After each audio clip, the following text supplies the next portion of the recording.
Everyone, welcome back to your channel blend the trouble.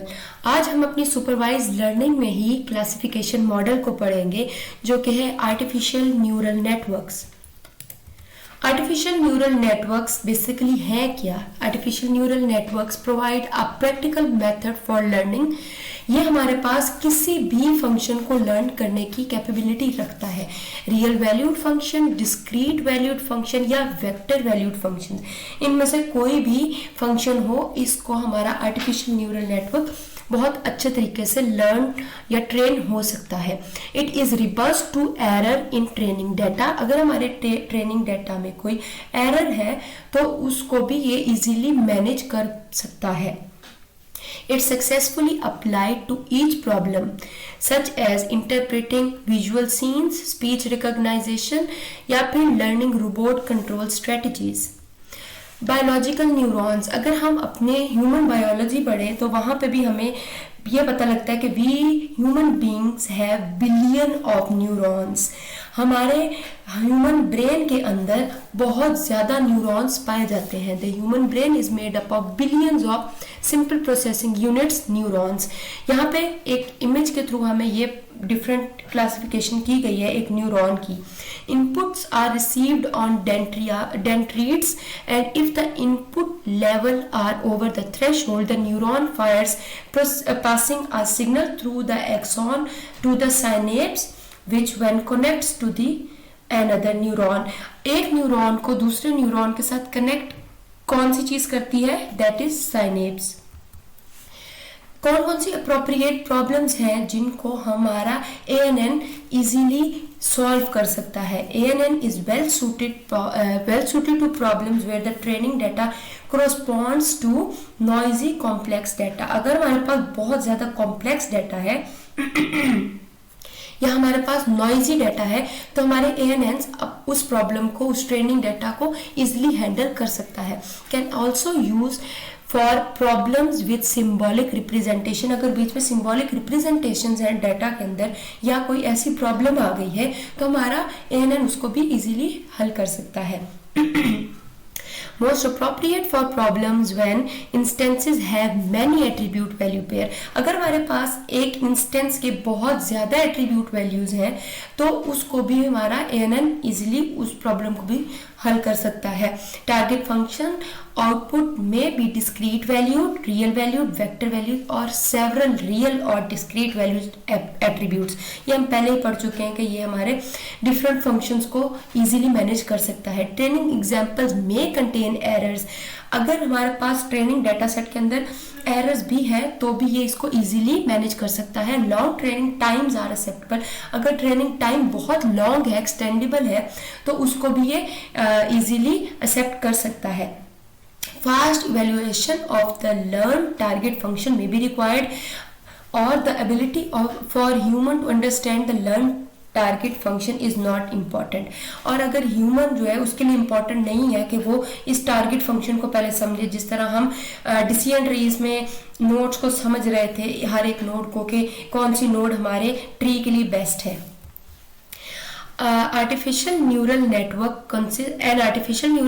consists of a pool of simple processing unit which communicate by sending signal to each other over a large number of weighted connections। अब ये basic हमारे पास एक artificial neural network का framework है जिसमें हमारे पास input होता है, कुछ प्रोसेसिंग होती है और उसकी बेस पे आउटपुट जनरेट होता है। अब हम इसकी ब्रेक डाउन देखते हैं कि ये X1 क्या है, W1 क्या है, ये हम सब कुछ आगे देखते हैं। बेसिक न्यूरॉन मॉडल क्या है? एक न्यूरॉन का मॉडल किस तरह जनरेट किया जाता है? एक इनपुट होता है जिसको हम XI के नाम से जनरेट करते हैं। Arrive through the presynaptic connections. हमारे पास एक इनपुट होता है। A synaptic efficiency is modelled using real weights. हम अपने इनपुट के साथ वेट्स को भी जनरेट करते हैं, वेट को भी अटैच करते हैं। The response of the neuron is non linear function. हमारे पास जो रिस्पॉन्स आता है, जो कि आउटपुट आता है, वो एक नॉन लीनियर फंक्शन होता है to its weighted inputs. Artificial neuron का ये बेसिक स्ट्रक्चर है। How do ANNs work? ANNs काम किस तरह करते हैं? हमारे पास जिस तरह हम पहले ही बता चुके हैं कि एक इनपुट होता है, सेट ऑफ इनपुट होता है x1 x2 और अप टू xm, और इन सब को जब हम प्लस कर देते हैं दैट इज कॉल्ड, मतलब हम इन सब इनपुट्स की प्रोसेसिंग करते हैं that is called processing step, और उस प्रोसेसिंग के स्टेप पे आउटपुट आता है। ये एक हमारा बेसिक फ्रेमवर्क है, लेकिन आगे हम देखते हैं कि थोड़ा हाई लेवल का फ्रेमवर्क किस किस्म का हो सकता है। अगर हम यहाँ पे सिग्मा साइन को देखें तो सिग्मा साइन हमारे सारे इनपुट्स को आपस में प्लस कर रहा है। How do ANNs work? अब ऐसा भी हो सकता है कि हमारी इनपुट जो है वो सेम ना हो, कोई डिस्क्रीट वैल्यू हो, कोई हमारे पास कंसंट्रेटेड वैल्यू हो। इन वैल्यूज अगर हमारे पास ये इनपुट इक्वल नहीं होता, इसके लिए हम साथ वेट अटैच करते हैं, और जैसे ही हम वेट अटैच करते हैं हम उस वेट और इनपुट को आपस में मल्टीप्लाई करते हैं और उस एक आउटपुट को प्लस करते हैं जो कि हमारे प्रोसेसिंग के स्टेप में आता है, और फिर हम ओवरऑल आउटपुट को जनरेट करते हैं।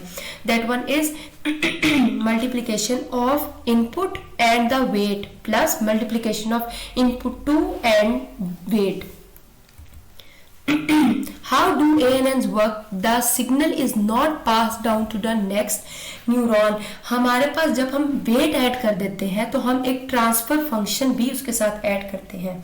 हमने ऊपर देखा कि ट्रांसफर फंक्शन क्या करता है, एक नॉन लीनियर फंक्शन होता है जो कि हमारे वेटेड इनपुट्स को आपस में कंबाइन करता है। तो जहां पे हम वेट यूज करेंगे वहां पे हम एक ट्रांसफर फंक्शन भी यूज करेंगे। Artificial neural network, the output is a function of input that is affected by the weights and the transfer function.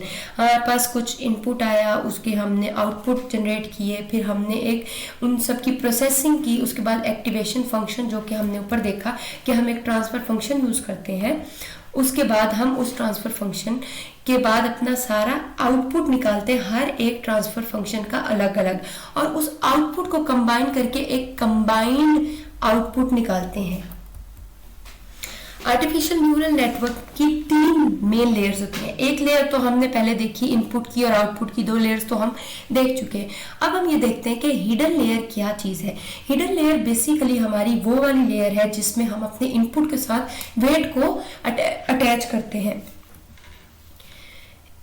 An ANN can compute any computable function by the appropriate selection of the network topology and weight value. Learn from experience, specifically from the trial and error. हम ये trial and error method ही हम आगे जाके देखते हैं। Learning by trial and error, हमारा जो ANN model है वो हमारा पहले ट्राई करता है, उसके बाद कुछ इवेल्युएशन करता है, अगर एरर्स आते हैं तो उनको एडजस्ट करता है।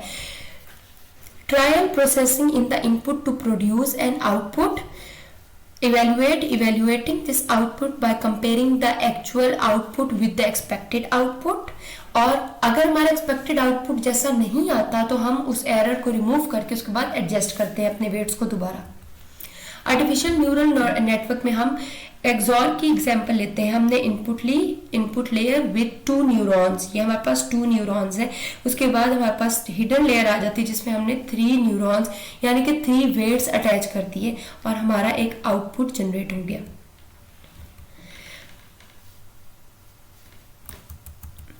बेसिकली हमने जब अपनी हिडन लेयर को देखा उसमें हमने अपनी processing trial and evaluate method पे किया। जैसे कि पहले हमने अपने मॉडल को ट्राई किया, अगर हमारी एक्सपेक्टेड आउटपुट जैसा आउटपुट नहीं आता तो हमने उस लिहाज से वेट्स को एडजस्ट किया, क्योंकि वेट्स हमने खुद इनपुट के साथ अटैच किए तो हम उसको इजीली एडजस्ट कर सकते हैं। आई होप सो आपको आज का टॉपिक समझ आया होगा। अब नेक्स्ट वीडियो में हम आर्टिफिशियल न्यूरल नेटवर्क का एक ब्रॉडर वर्जन देखेंगे, फीड न्यूरल नेटवर्क। तो अगर आपको ये वीडियो पसंद आई हो तो लाइक शेयर कमेंट कीजिएगा प्लीज़, और चैनल को सब्सक्राइब भी कीजिए।